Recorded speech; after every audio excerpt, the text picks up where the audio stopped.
வாசிக்கலாமா? அவள் ஒரு குமாரனை பெறுவாள்.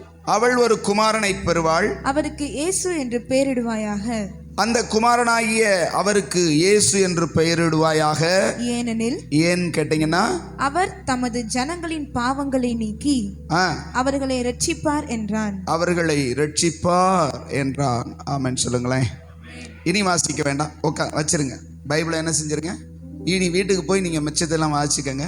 இந்த ஒரு வார்த்தையை மட்டும் நான் உங்களுக்கு சொல்ல விரும்புகிறேன். அவள் ஒரு குமாரனை பெறுவாள். அவருக்கு இயேசு என்று பெயரிடுவாயாக. ஏன் அப்படின்னு கேட்டேன்னா, அவர் தமது ஜனங்களின் பாவங்களை நீக்கி அவர்களை ரட்சிப்பார் அப்படிங்கிற ஒரு விளக்கத்தை சொன்ன. இயேசு அப்படின்னா என்ன அர்த்தம்? ஜீசஸ் அப்படின்னா என்ன அர்த்தம் தெரியுமா?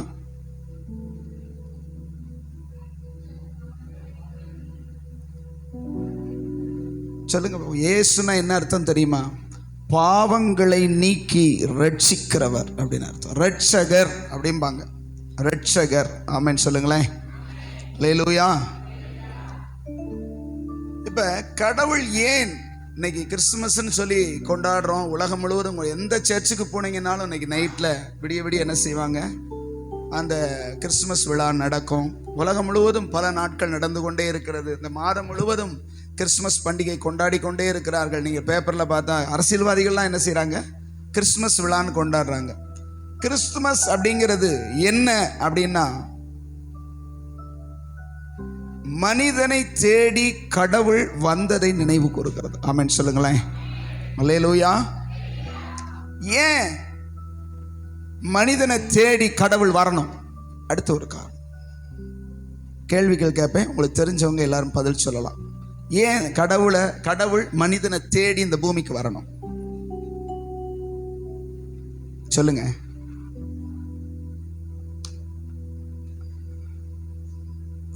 சொல்லுங்க. ஏன் கடவுள் மனிதனை தேடி பூமிக்கு வந்தார் அப்படிங்கிறது தான் நமக்கு விஷயம். ஆமென் சொல்லுங்களேன். அல்லேலூயா.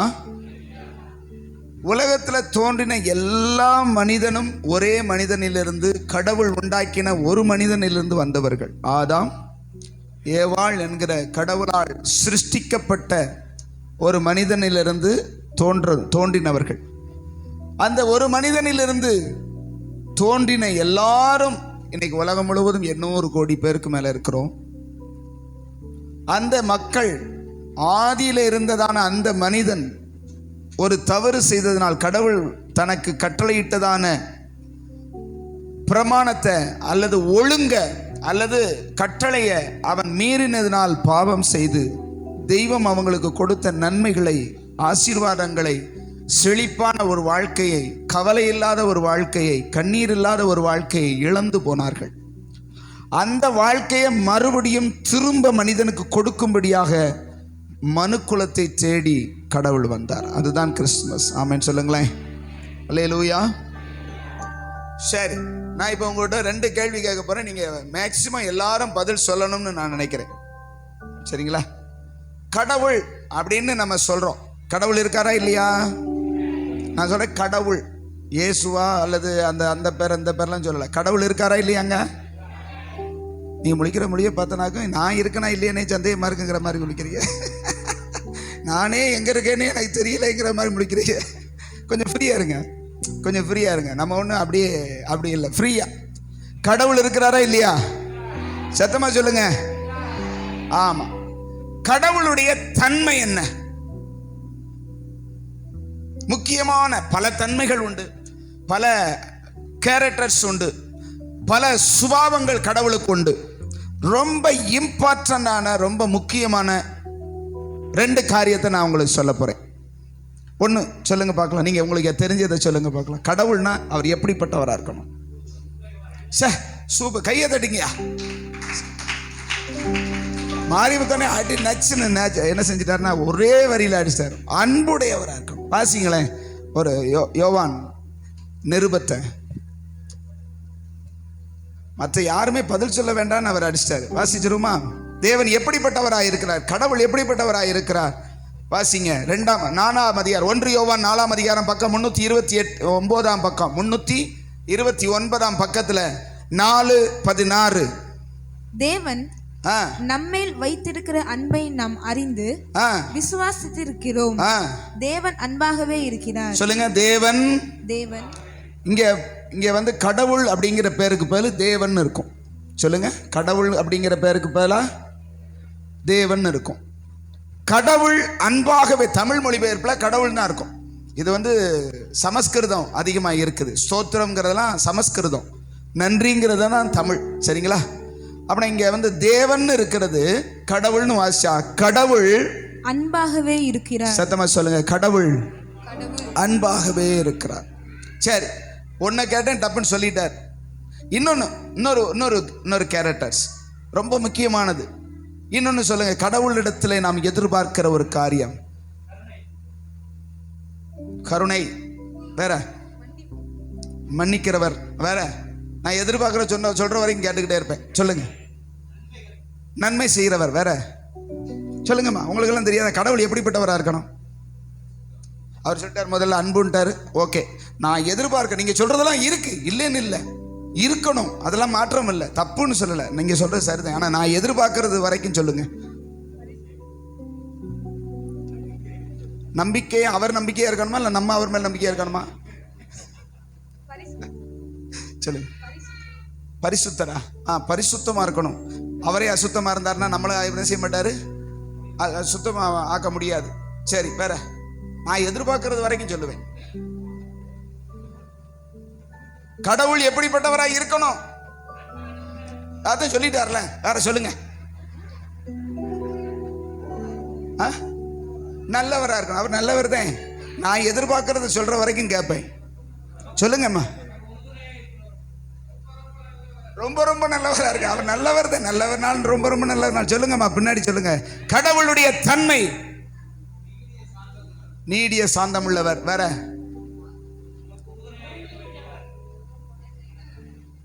சொல்லுங்க, வரிசையா சொல்லுங்க. நான் சொன்ன உடனே நிப்பாட்டிடுவேன், நீங்க கரெக்டா சொன்ன உடனே. உருக்கமும் இரக்கமுமானவர் உங்க மேல, எங்க மேல, ரைட்டு. வேற நம்முடைய தேவைகளை எல்லாம் தருகிறவர், சரி ரைட்டு, ப்ரொவைடர். வேற சரி, அது வேற பாவத்தை மன்னிக்கிறவர். இன்னும் படப்படான்னு சொல்லிங்க, சொல்ற வரைக்கும். நான் எதிர்பார்த்த சொன்ன உடனே நிப்பாட்டிடுவேன். அது வந்தது இருக்கட்டும், அவருக்கு எப்படிப்பட்டவரா இருக்கணும்னு கேட்கிறேன். ஆமென் சொல்லுங்க.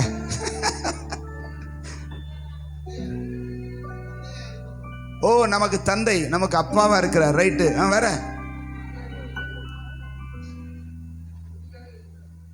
ஒளியா இருக்கிறார். நிறைய பேர் தோண்டி தோண்டி எடுக்கிறாங்க, இன்னும் வர மாட்டேங்குது. நீங்க சொல்றதெல்லாம் உண்மைதான், இல்லைன்னு சொல்லல. அவர்கிட்ட எதிர்பார்க்கறது தான். இன்னொரு விஷயத்தை நானே சொல்லிடுறேன், சரிங்களா? ஏசாயா தீர்க்கதரிசியின் புஸ்தகம்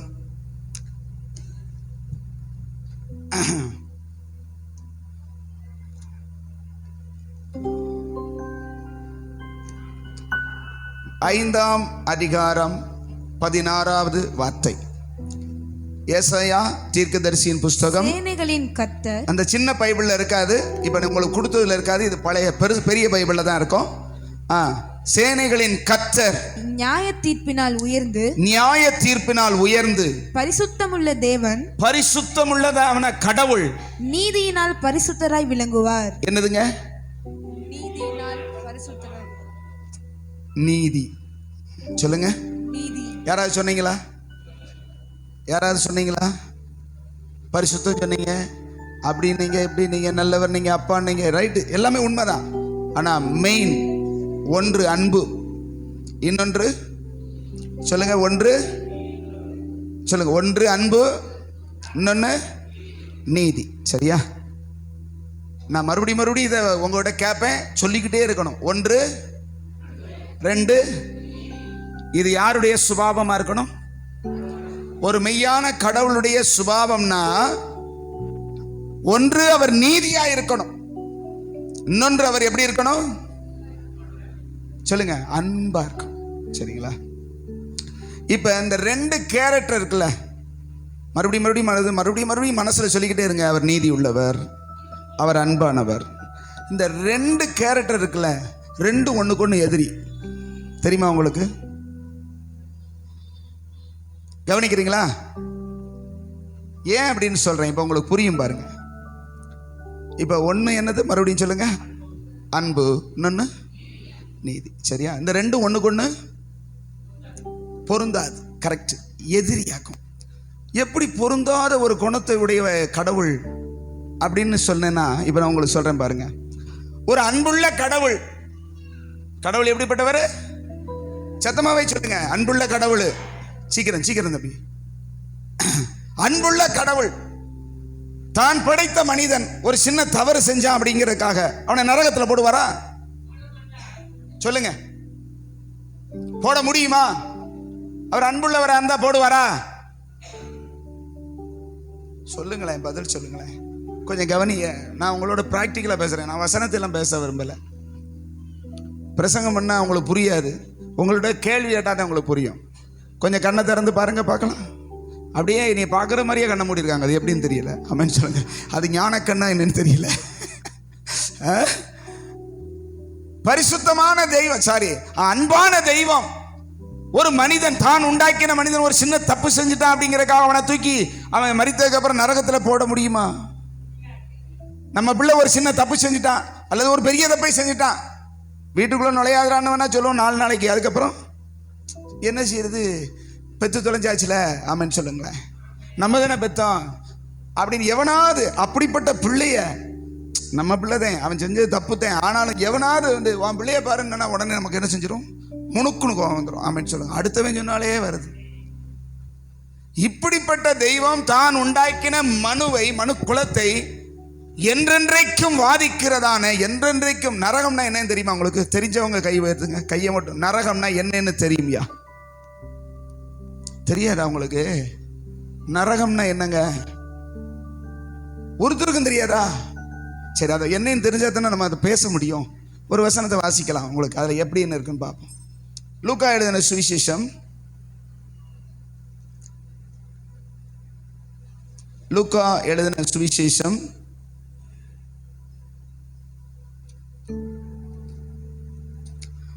16வது அதிகாரம், 16வது அதிகாரம், பக்கம் 108வது பக்கம். எல்லாருக்கும் கொடுத்துருக்கிற அந்த அதில் 108வது பக்கத்தில் எடுத்துக்கங்க.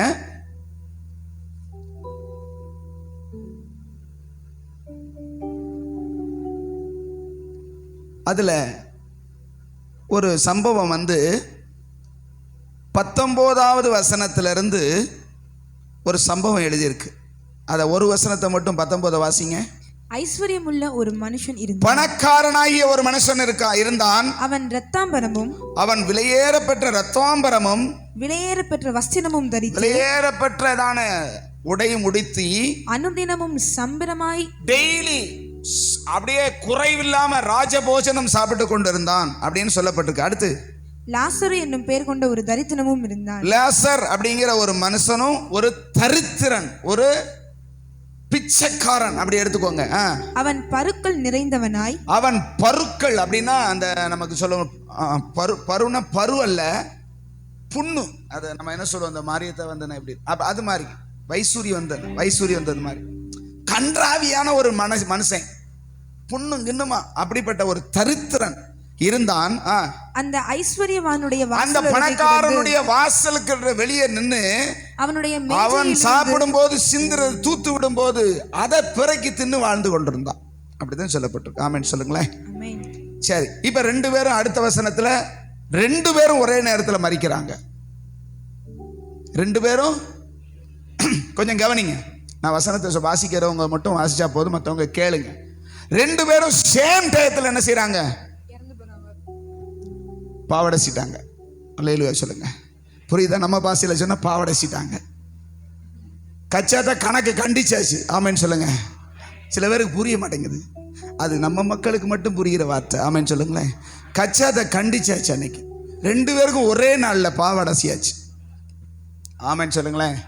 புரியுதுல உங்களுக்கு? நம்ம ரெகுலராக பேசுகிற மாதிரி பேசணும். அதனாலதான் இப்போ பாருங்க, அந்த ஐஸ்வர்யவானை எப்படி அடக்கம் பண்ணியிருப்பாங்க?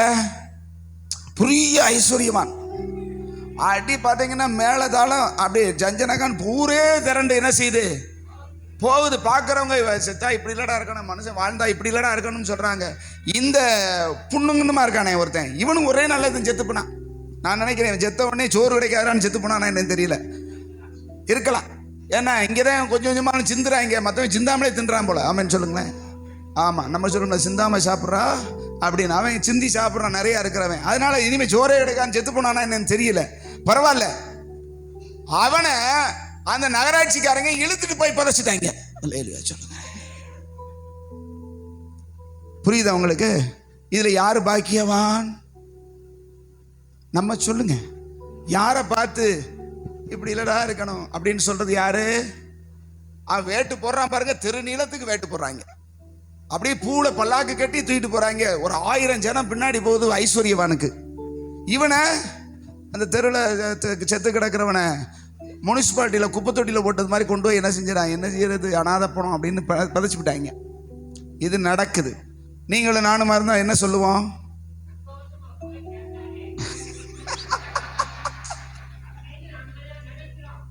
யார பாக்கியவான்னு நினைப்போம்? பணக்காரனை பார்த்து. சரி, இப்ப இங்க முடிஞ்சு போச்சு. எங்க முடிஞ்சு போச்சு சொல்லுங்க? இங்க முடிஞ்சு போச்சு. ஒரு ஆளை ஜஞ்சனக்கான் தூக்கிட்டு போறாங்க, ஒருத்தனை இழுத்து கொண்டு போய் இப்ப 2 பேரும் ஒரே நாள்ல என்ன செஞ்சாங்க சொல்லுங்க? செத்து போனாங்க. செத்து போனான்னா என்னன்னா சத்து போச்சுன்னு அர்த்தம். நம்ம உள்ளத்துல நம்ம அதாவது நம்ம உடல்ல இருக்கிற சத்தாகிய ஆன்மா போச்சு, அதுதான் செத்து போச்சு. இப்ப எங்க போச்சு சத்து? செத்து போச்சுன்னு சொல்றோம், செத்து போயிட்டாங்கன்னு சொல்றோம். செத்து போகல, சத்து போச்சு. இந்த உடல்ல இருக்கிற சத்து போச்சு. எங்க போச்சுன்னு கேக்குறேன். மயானத்துக்கு போனது உடலு, ஆத்துமாவியா தூக்கிட்டு போறாங்க, சரீரத்தை தான் தூக்கிட்டு போறாங்க. ஆமான்னு சொல்லுங்க. நான் சொல்றேன் சரியா இல்லையா? ஆத்துமாவியா இழுத்துட்டு போறாங்க கயிறை கட்டி. சரீரத்தை தான் மேற்க கொண்டு போவான், ஒருத்தன் கிழக்க கொண்டு, இங்கிட்டு மேற்க, இங்கிட்டு மேற்க, அங்கிட்டு கிழக்க. யாராவது ஒரு ஆள் எலக்ட்ரிக்கல் இருக்கன்னா கிழக்க, சும்மா பிறக்கன்னா மேற்க. இதுதான் உலக நீதியா இருக்கு. வெள்ளக்கூடக்காரங்களுக்கு முழுவதுமே கிழக்க தான். போங்க, ஆமன்னு சொல்லுங்க. இப்ப சத்து எங்க போச்சுன்னு கேட்கிறேன். அதுக்கு அடுத்த வசனம் இருக்குது, வாசிங்களேன். 22. பின்பு அந்த தரித்திரன் மரித்து, பின்பு அந்த தரித்திரன் செத்து தேவதூதரால் ஆபிரகாமுடைய மடியிலே கொண்டு போய் விடப்பட்டான். ஆபிரகாமுடைய மடியிலே கொண்டு போய் விடப்பட்டான். ஐஸ்வர்யவானும் மரித்து அடக்கம் பண்ணப்பட்டான். இது சொல்லியாச்சு. அடுத்து வாசிங்க. பாதாளத்திலே அவன் வேதனைப்படுகிற போது, இந்த ஐஸ்வர்யவான், இந்த கனவான், இந்த பணக்காரன் பாதாளம் என்கிறதான, நரகம் என்கிறதான, பாதாளம் அப்படின்னு சொல்லுவாங்க. பாதாளம், நரகம் எல்லாம் ஒரே பேரு தான். அங்கே அவன் வேதனைப்படும் பொழுது, இருங்க 2 பேரு சரிதானா? ஒருத்தன் யாரு? தரித்திரன், இன்னொருத்தன் பணக்காரன். பணக்காரனை அடக்கம் பண்ணாங்க. அவன் ஆன்மா எங்க போய் கிடக்கான்? பாதாளத்துல கிடக்கு. இந்த தரித்திரனாகிய லாசர் செத்து ஆபிரகாமுடைய மடி என்கிறதான பரலோக ராஜ்யத்திலே கொண்டு போய் விடப்பட்டிருக்கிறான். அல்லேலூயா சொல்லுங்களேன். இப்படி சொன்னா நமக்கு ரொம்ப புரியாது. இந்த 2 இடத்தினுடையதான தன்மை. சரி கவனிங்க. இந்த 2 பேரும் அடக்கம் பண்ணப்பட்டு இங்க என்ன செஞ்சாச்சு? முடிஞ்சு வச்சு. அங்க போய் பார்த்தா ஒருத்தன் ஆபிரகாம் மடி என்கிறதான பரலோகத்தில் விடப்பட்டிருக்கிறான். யாரு? பிச்சைக்காரன். ஓப்பனா சொல்லுங்க, பிச்சைக்காரன், கஞ்சிக்கு செத்தவன். அவன் அப்படி போய் அங்க விடப்பட்டான். இந்த ஐஸ்வர்யவான் எங்க இருக்கிறான்னா பாதாளம். அவர் சொல்றாரு செத்ததுக்கு வேட்டுப்பட்டாச்சான். என்ன சொல்ற, இன்னும் அந்த மரண வீட்டுல இருந்து வெளியே வரல. இப்ப பரலோகத்துக்கு நரகத்துக்கு போயிட்டோம். இதெல்லாம் விட்டுருங்க, ஆமென்னு சொல்லுங்க. அது அடக்கம் பண்ணியாச்சு, இனி வேட்டு போடுற தேவையில்லை. இது இயேசு பிறந்தார்னு வேட்டு, ஆமென்னு சொல்லுங்க. சரி, இப்ப பாருங்க. அவன் பாதாளத்துல போய் என்ன செய்யறான்? வாசிங்க. பாதாளத்திலே அவன் வேதனைப்படுகிற போது, அவன் வேதனைப்படுகிற பொழுது தன் கண்களை ஏறெடுத்து, தன் கண்களை ஏறெடுத்துனா இப்படி குனிஞ்சு பார்க்க முடியுமா? இப்படியா? இதை ஏறெடுத்து மேலே பார்த்து தூரத்திலே தூரத்திலே, பக்கத்துல கிடையாது, தூரத்திலே ஆபிரகாமையும் அவன் மடியிலே லாசருவையும் அவனுடைய மடியில லாசருவையும் கண்டான். வாசிங்க. அப்பொழுது இந்த பணக்காரன் சொல்லுகிறான், தகப்பனாகிய ஆபிரகாமே, நீர் எனக்கு இறங்கி, நீர் எனக்கு கொஞ்சம் இறங்கணும். லாசரு தன் விரலின் நுனியை தண்ணீரில் தோய்த்து.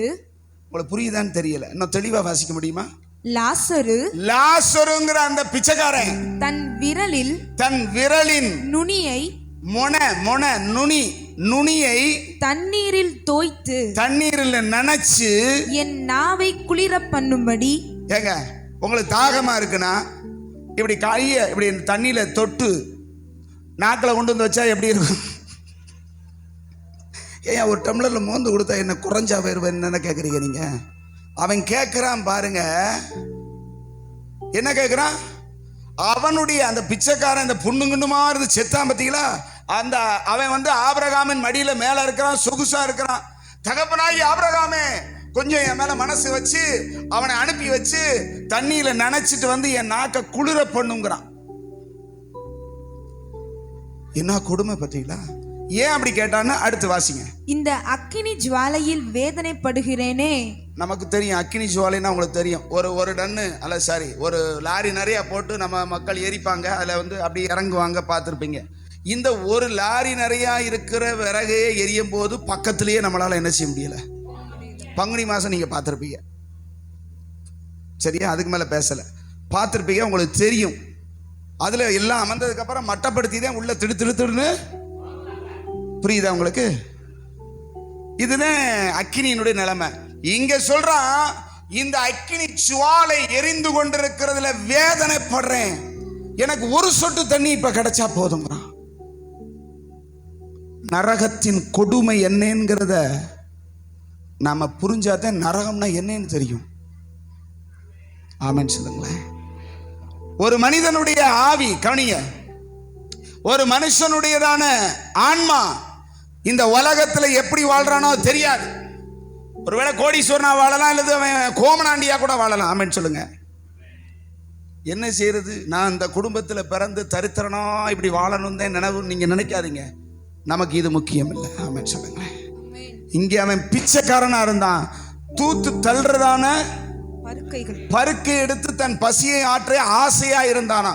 அவ்வளவு தரித்திரனா வாழ்ந்து நித்திய ராஜ்யத்துல ஆபிரகாமின் மடியில போய் சந்தோஷமா. ஏன் தெரியுமா? அந்த ஆன்மாவுக்கு அழிவே கிடையாது. இந்த உலகத்துல நீங்க எத்தனை வருஷம் வாழ விரும்புறீங்க? யாராவது சொல்லுங்க பார்ப்போம். அதிகமா, ரொம்ப அதிகமா நான் நினைக்கிறேன் அப்படிங்கிறவங்க, இன்னொரு 100 வருஷம் வாழ போறேங்கிறவங்க கை உயர்த்துங்க பார்ப்போம். யாராவது இருந்தீங்கன்னா, யாராவது இருந்தீங்க இன்னும் இப்ப இருக்கிற உங்க வயசை விட இன்னொரு 100 வருஷம் வாழ போறேங்கிறவங்க கை உயர்த்துங்க. ஒருத்தர் கூட கிடையாதா? இன்னும் 100 வருஷம்னா உனக்கு வயசு என்னமா? 112 வயசு வாழ விரும்புறியா? 200 வருஷம் வாழ விரும்புறவங்க கை உயர்த்துங்க. யாருக்குமே விருப்பம் இல்லையா? இந்த பிள்ளை சொல்றா, நான் 112 வயசு வரைக்கும் வாழ விரும்புறேங்கிறான். நல்லது, நல்லா இருமா. 115 உனக்கு 3 வருஷம் போனஸ் வச்சுக்கோ, நல்லா இரு. உங்க ஆன்மாக்கு ஆயுசு எவ்வளவு தெரியுமா? கோடான கோடி வருஷம். அதுக்கு அழிவே. அந்த வாழ்க்கையில நீங்க நரகத்துல போக கூடாதுங்கிறதுக்காகத்தான் ஆண்டவர் செய்த காரியங்களை நம்ம நினைக்கிறோம். ஆமென் சொல்லுங்களேன். இப்ப நான் நரகம்னா உங்களுக்கு சொல்லி கொடுத்துறேன். இது நரகத்துக்காகத்தான் பேசிட்டு இருக்கேன். நம்ம இந்த சப்ஜெக்ட்ல போனா வேற மாதிரி போயிடும். நம்ம எதுக்காக பார்த்தோம்? அன்புள்ள தெய்வம் தான் படைத்த மனிதனை இந்த நரகத்துல தள்ள விரும்புவாரா? தான் பிள்ளைய என்னதே மோசமான பிள்ளைனாலும் அவனை இப்படிப்பட்டதான காரியத்துல தள்ள முடியுமா? முடியாதுல்ல. அவன் எவ்வளவு தாயும் தகப்பனை அடிக்கிறவனா இருந்தாலும் மனசு வர மாட்டேன். உட்காந்தே தின்னு முழுசா சொத்தை கரைக்கிறவனா இருந்தாலும் அவனை பகைக்கிறதுக்கு நமக்கு முடியல. ஆமென் சொல்லுங்க. ஒரு மாதிரி யோசிக்கிறாங்க, நல்ல வேளை எனக்கு பிள்ளையே இல்லைன்னு நினைக்கிறாங்க. ஐயோ, உங்களுக்கு எங்க ஒண்டி தள்ளேன்னு தெரியல. சரி, நான் எதுக்கு சொல்றேன்னா, கடவுள் அன்புள்ளவராயிருந்தால், சொல்லுங்க, கடவுள் அன்புள்ளவராயிருந்தால், கவனிக்கிறீங்களா? உங்கள்கிட்ட பதில் கேட்பேன். கடவுள் அன்புள்ளவராயிருந்தால் தள்ளுவாரா நரகத்துல? சில பேர் இதைத்தான் சொல்றாங்க, தேவன் அன்பாகவே இருக்கிறார், அவர் ஒரு மனுஷனுக்கு நரகத்தை கொடுக்கறது இல்லை அப்படின்னு சொல்றாங்க. அன்புள்ள தெய்வம் செய்ய மாட்டாரா? செய்வாரா? சத்தமா சொல்லுங்க, செய்வாரா செய்ய மாட்டாரா? செய்ய மாட்டாரா? செய்ய மாட்டாருன்னு சொல்றவங்க நல்லா கையை மட்டும் உயர்த்துங்க பார்க்கலாம். நிறைய பேருக்கு சந்தேகம் போச்சு, அடுத்து என்ன சொல்ல போறாருன்னு தெரியல. நான் கேட்கிறேன், தெளிவாக தான் கேட்கிறேன். அன்புள்ள தெய்வம், தேவன் கடவுள் எப்படி இருக்கிறார்? அன்புள்ளவராகவே அன்பாகவே இருக்கிறார். அப்படிப்பட்ட அன்பாகவே இருக்கிற கடவுள் தான் உண்டாக்கின மனுஷனை நரகத்தில் தள்ளுவாரா தள்ள மாட்டாரா? தள்ள மாட்டாருங்கிறவங்க சத்தம் அல்லேலூயா சொல்லுங்க பார்க்கலாம். சரி, ரைட், உண்மையிலே தள்ள மாட்டார். ஆஹா, இப்படி பாச பிரசங்கம் பண்ண நான் இதுவரைக்கும் கேட்டது இல்லைன்னு நினைக்கிறீங்களா? இப்ப இதுக்கு எதிரி ஒண்ணு இருக்கு. என்னதுங்க? இன்னொரு சுபாவம் என்னங்க? நீதி. நீதி அப்படின்னா என்ன?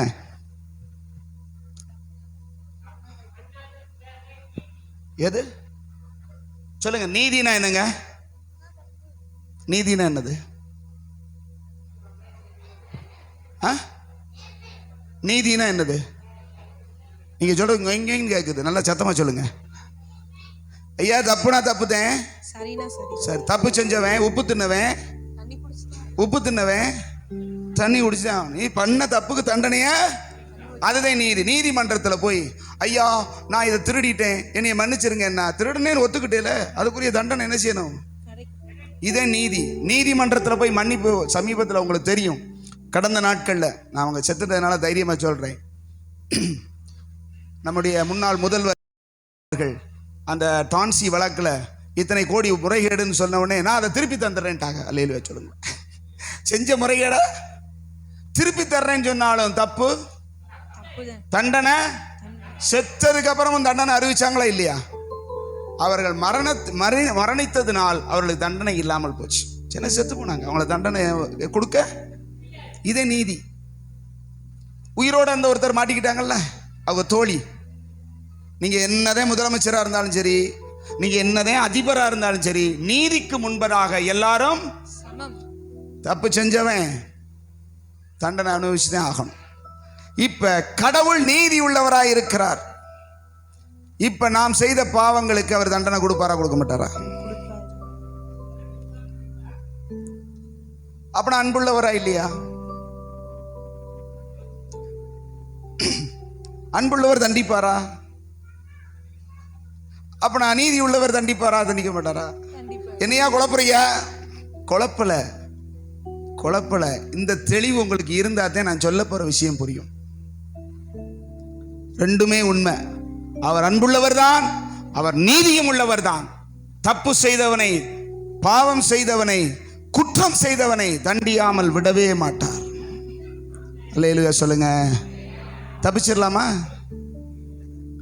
ஒரு தவறுமே செய்யாத யாராவது இருந்தா கையை உயர்த்தி சத்தம் அல்லேலூயா சொல்லுங்க. ஒரு பாவமே, ஒரு தவறுமே எனக்கு கிடையாது. ஐயா இங்க பாருங்க, சின்ன பிள்ளைகளை அவங்க பார்த்துக்கிடுவாங்க, தாய் தப்பன்மார்கள். கவனிங்க, ஒரு தப்புமே, ஒரு குற்றமே, ஒரு பாவமே செய்யாதவங்க இருந்தா கையை உயர்த்துங்க. ஏகப்பட்ட கை தெரியும் நினைச்சேன், ஒண்ணு கூட தெரிய மாட்டேங்குது. அவர் சொல்றாரு ஏகப்பட்ட பாவங்க அப்படிங்கிறார். வசனம் தெளிவா சொல்லுது. வாசிங்க, ரோமருக்கு எழுதின நிருபம் 3ஆம் அதிகாரம். சீக்கிரம் அந்த ஒத்த வசனத்தை வாசி. நான் ரொம்ப எல்லாம் சொல்லல, அவர் சொன்னதுக்கு வசன ஆதாரம் இருக்கு பாருங்க.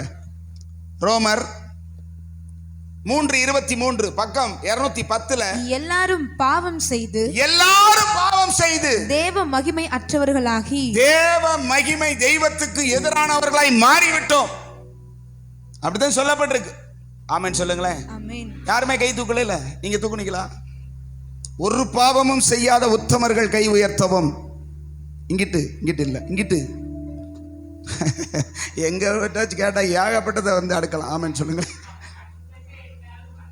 சரி, இப்ப கடவுள் நம்முடைய அப்பாவா, நம்மை பெற்ற கடவுள் தண்டிப்பாரா தண்டிக்க மாட்டாரா? மோட்சத்துக்குள்ள யார் அனுப்புவார்? அதாவது அன்புள்ள தகப்பன் தான் இருக்கிற இடமாகிய மோட்சத்துக்குள்ள நம்மளை கொண்டு போவார். அதுல மாற்றமே இல்லை. தண்டிக்க மாட்டார். ஆனா நீதி உள்ளவர் அங்க கொண்டு போக முடியாது. என்ன விஷயம் கேட்டீங்கன்னா, அன்பு மன்னிக்கும், நீதி தண்டிக்கும். சொல்லுங்க பார்க்கலாம். இப்ப அன்பு மன்னிக்கும். மன்னிச்சுதான் ஆகும். நம்ம பிள்ளைய மன்னிக்கிற மாதிரி மன்னிச்சுதான் ஆகணும். கடவுள் மன்னிச்சுதான் ஆவார். ஆனா நீதி உள்ள தகப்பனா இருக்கிற நீதி தண்டிச்சுதான் ஆகும். இப்ப கவனிங்க. இப்ப நான் மரித்து, எல்லாரும் மறிக்கத்தான் போறோம். அந்த பிள்ளை 112 வருஷம் வாழ்வேங்குது, 115 வருஷம் வாழ்ந்துட்டு போகுது. நம்ம ஒரு போனஸ் 3 வருஷம் 4 வருஷம் கொடுத்துட்டாலும் 15ல் மறிப்போம்ல. அப்ப போய் கடவுள்கிட்ட போய் இப்ப கடவுள் சொல்றாரு, என் பிள்ளைகளை எல்லாம் மன்னிச்சுட்டேன், பரலோகத்துக்குள்ள அந்த மோட்சத்துக்குள்ள போ அப்படின்ன உடனே நீதி சொல்லுது முறைகேடு. ஆமென் சொல்லுங்களேன். பாவம் செஞ்சவன், தப்பு செஞ்சிருக்கிறான், இவனை உள்ள விட்டா நீர் அநீதி உள்ளவர். சரியா இல்லையா?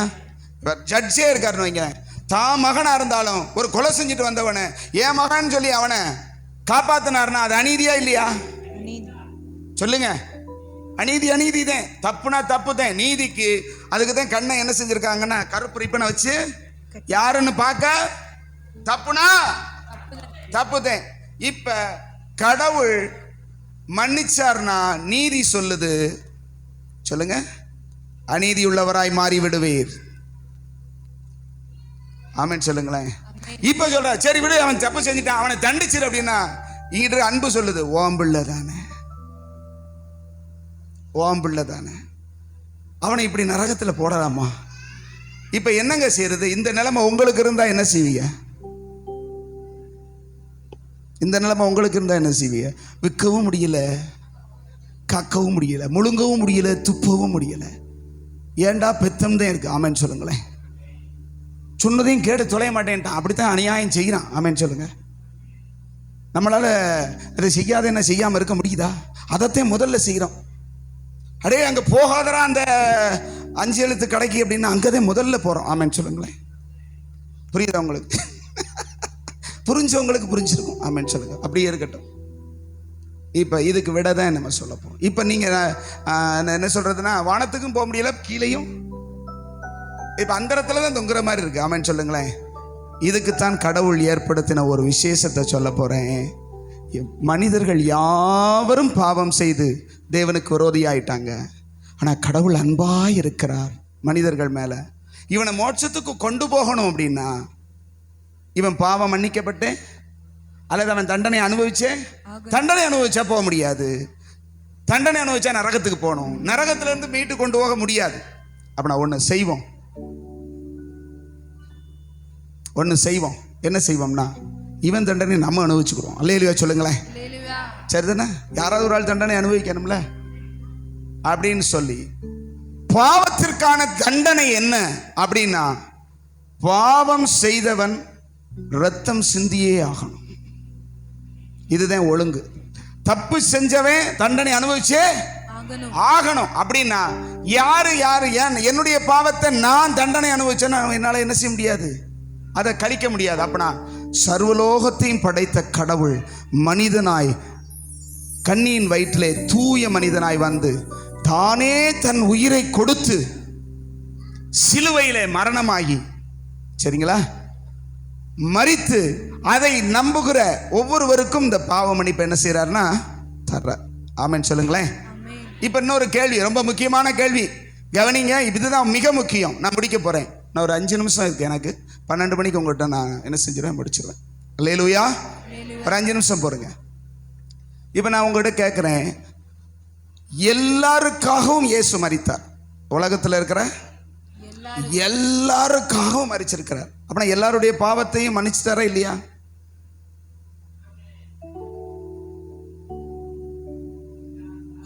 இங்கதான் ஒரு ட்விஸ்ட் இருக்குது. கடவுள் சொல்றாரு, கவனிங்க, கடவுள் சொல்றாரு, உனக்கான பரிகாரத்தை நான் உண்டு பண்ணி வைத்து விட்டேன். என்ன பரிகாரம்?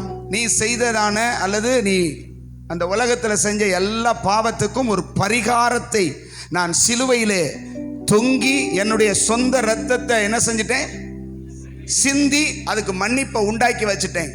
இதை யாரு ஏற்றுக்கொள்ளுகிறீர்களோ, எனக்காக நீர் சிலுவையிலே அடிக்கப்பட்டீர் அப்படின்னு யார் நம்புறாங்களோ அவங்களுக்கு மட்டும்தான் மன்னிப்பு. புரிஞ்சவங்க அல்லேலூயா சொல்லுங்க. புரிஞ்சிருக்கு எனக்கு அப்படிங்கிற. புரியலைன்னு நான் இன்னொருக்கு சொல்றேன்.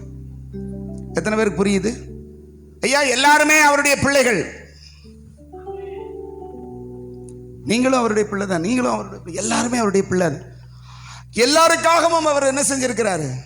ரத்தம் சிந்தி சிலுவையில பலியா இருக்கிறார்.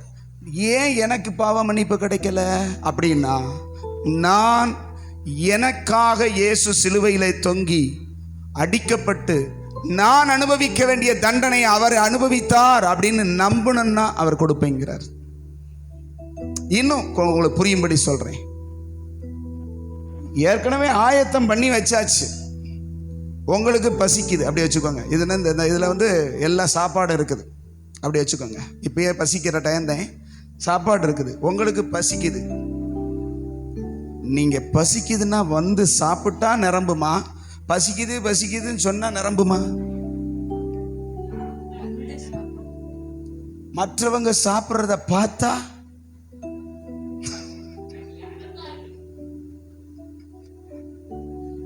உங்களுக்கானது இங்கே ஆயத்தமாய் இருக்கிறது. சிலுவையிலே உங்களுக்கான பாவ மன்னிப்பு ஆயத்தமாய் இருக்கிறது. யார் எனக்காக இயேசு சிலுவையில் அடிக்கப்பட்டார்னு நம்புறாங்களோ அவங்களுக்கு அந்த பாவ மன்னிப்பு கிடைக்கிறது. ஆமென் சொல்லுங்களேன். இப்ப இந்த நீதி சொல்லுது, கவனிங்க, இந்த நீதி சொல்லுது, எல்லாருக்காகவும் நீங்க மறிச்சாலும் அவன் வந்து உங்ககிட்ட பாவ மன்னிப்பு கேட்காம நீங்க அவங்களுக்கு தரக்கூடாது. ஆமென் சொல்லுங்களேன். அதனாலதான் நீங்க நம்புறீங்களா அப்படின்னு கேட்கிறோம். அதுக்கு பேரு விசுவாசிக்கிறீங்களா? எனக்காக இயேசு அடிக்கப்பட்டார்னு யாரு விசுவாசிக்கிறாங்களோ, யாரு நம்புறாங்களோ அவங்களுக்கு இந்த தண்டனையிலிருந்து இதை கொடுக்கறதுக்குத்தான் இயேசு பூமியில வந்தார். அதை நினைவு கூறுகிற பண்டிகை தான் இந்த கிறிஸ்துமஸ். கிறிஸ்துமஸ் எதுக்குங்க? கிறிஸ்துமஸ் எதுக்காக? சந்தோஷமா கொண்டாடுறதுக்கா? அது ரைட்டு தான். அப்புறம் துக்கப்பட்டதுக்காக கொண்டாடுவாங்க. கொண்டாட்டம்னாலே சந்தோஷம் தானே ஐயா. கிறிஸ்துமஸ் அப்படின்னா என்ன அப்படின்னா, எனக்காக ஒரு பாவ மன்னிப்பை உண்டாக்குவதற்காக கடவுள் இந்த பூமிக்கு வந்த நாள் தான் கிறிஸ்துமஸ். சந்தோஷமா இல்லையா? ஒரு வார்த்தை அந்த லூக்காவிலேயே வாசிக்கிறோம், மத்தேயுல வாசிச்சோம். லூக்கா 1ஆம் அதிகாரம்,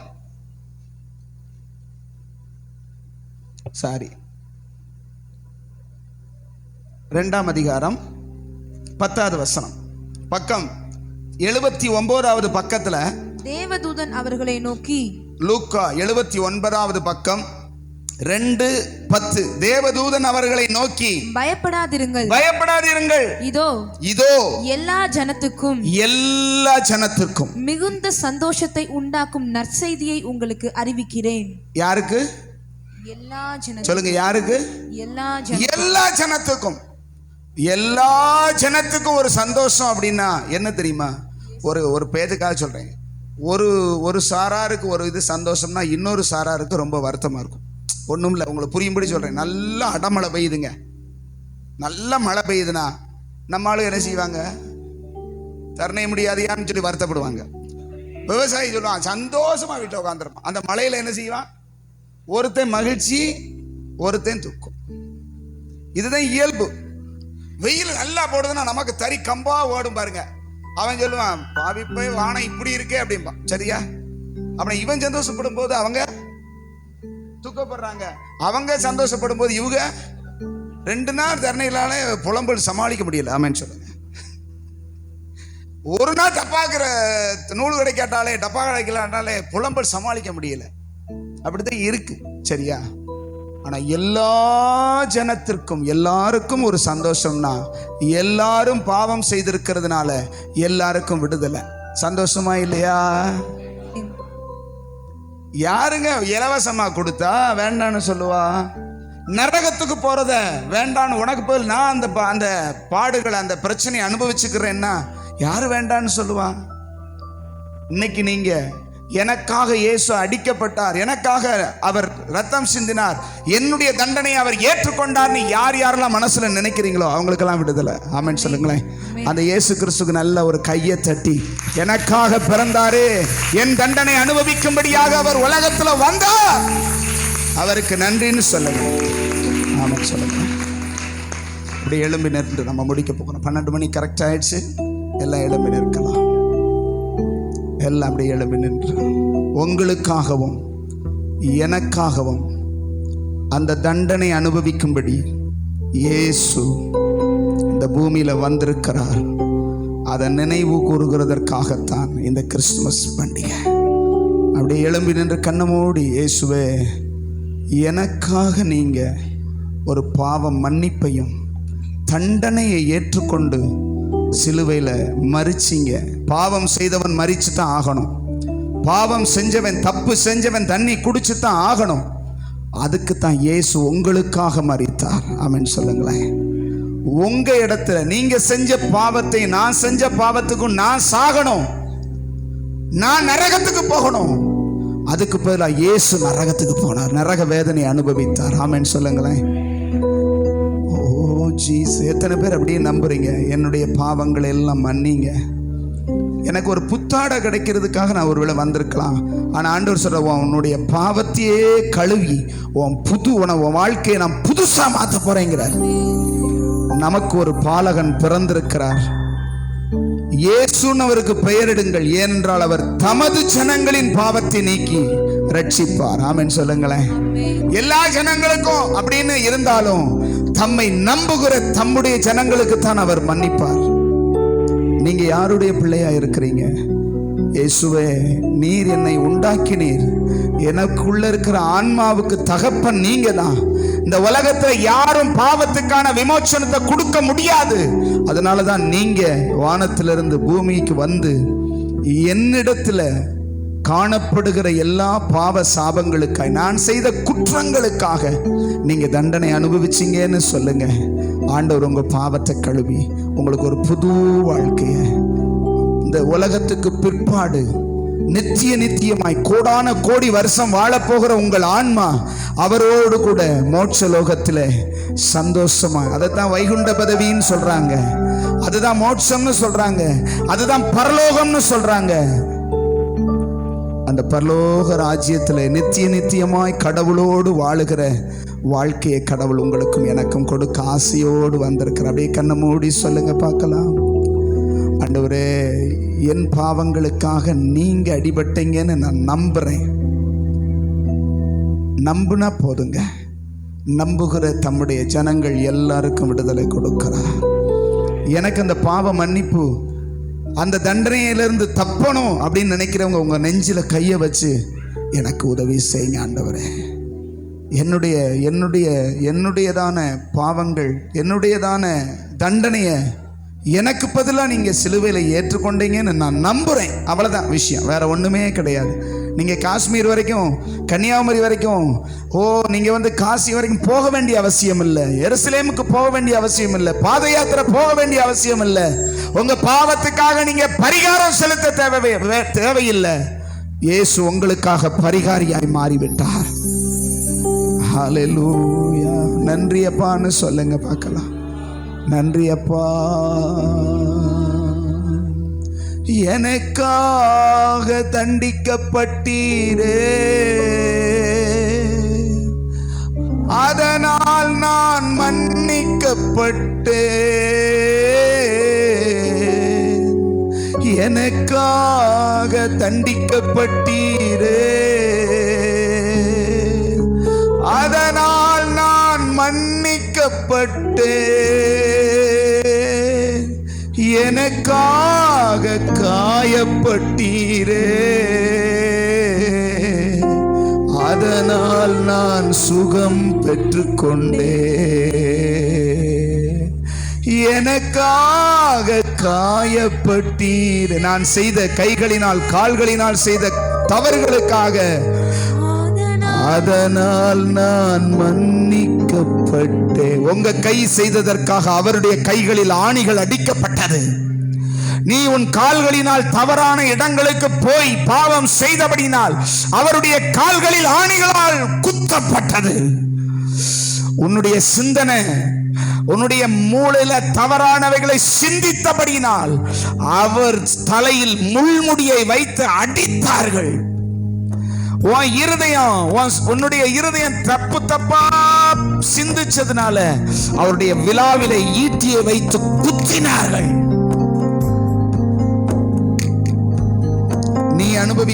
நான் அனுபவிக்க வேண்டிய தண்டனையை இயேசு அனுபவித்து விட்டார். இதை நம்புகிற எனக்கும் உனக்கும் விடுதலை. ஆமென் சொல்லுங்களேன். ஹல்லேலூயா.